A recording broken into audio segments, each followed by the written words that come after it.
पहली बात तो ये है कि ये आज का मुद्दा नहीं है।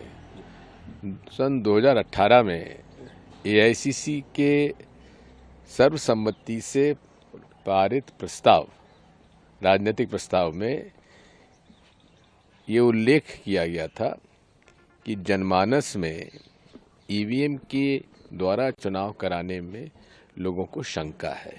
इसलिए हम मांग करते हैं कि चुनाव मतपत्र से ही होना चाहिए, बैलेट पेपर से ही होना चाहिए। तब से लेकर आज तक हम जब भी कोई प्रश्न पूछते हैं, इलेक्शन कमीशन कोई जवाब नहीं देता है। हमें केवल उनका मैनुअल भेज देता है और फ्रीक्वेंटली आस्क्ड क्वेश्चंस का भेज देता है। हमें उस पर भरोसा नहीं है। तो सर, कहाँ तक आप कैसे करेंगे? अब चुनाव तो होने वाला है तो लड़ाई लड़ेंगे, जनता के बीच में जाएंगे। लोकतंत्र में जनता से बड़ा कोई होता है क्या है? चुनाव आयोग तो अब उसकी निष्पक्षता पर संदेह होने लगा है और इस सरकार का तो हित है उसमें। जो बीएल मशीन बनाती है, ईवीएम मशीन, उसके 4 डायरेक्टर्स भाजपा के नेता हैं।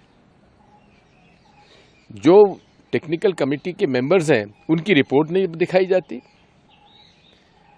कौन सदस्य होगा?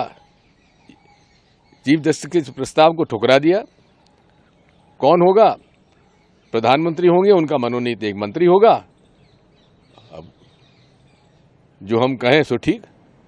सर, एक आखिरी सवाल, किसानों के जो गन्ना किसान है, एफआरपी बढ़ाया कल सरकार ने।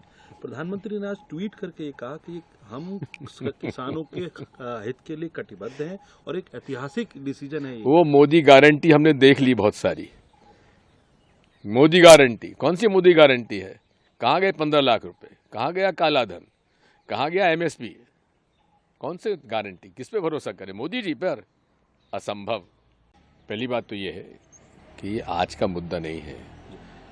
सन 2018 में एआईसीसी के सर्वसम्मति से पारित प्रस्ताव, राजनीतिक प्रस्ताव में ये उल्लेख किया गया था कि जनमानस में ईवीएम के द्वारा चुनाव कराने में लोगों को शंका है।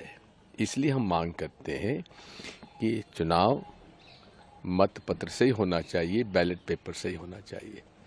तब से लेकर आज तक हम जब भी कोई प्रश्न पूछते हैं, इलेक्शन कमीशन कोई जवाब नहीं देता है। हमें केवल उनका मैनुअल भेज देता है और फ्रीक्वेंटली आस्क्ड क्वेश्चंस का भेज देता है। हमें उस पर भरोसा नहीं है।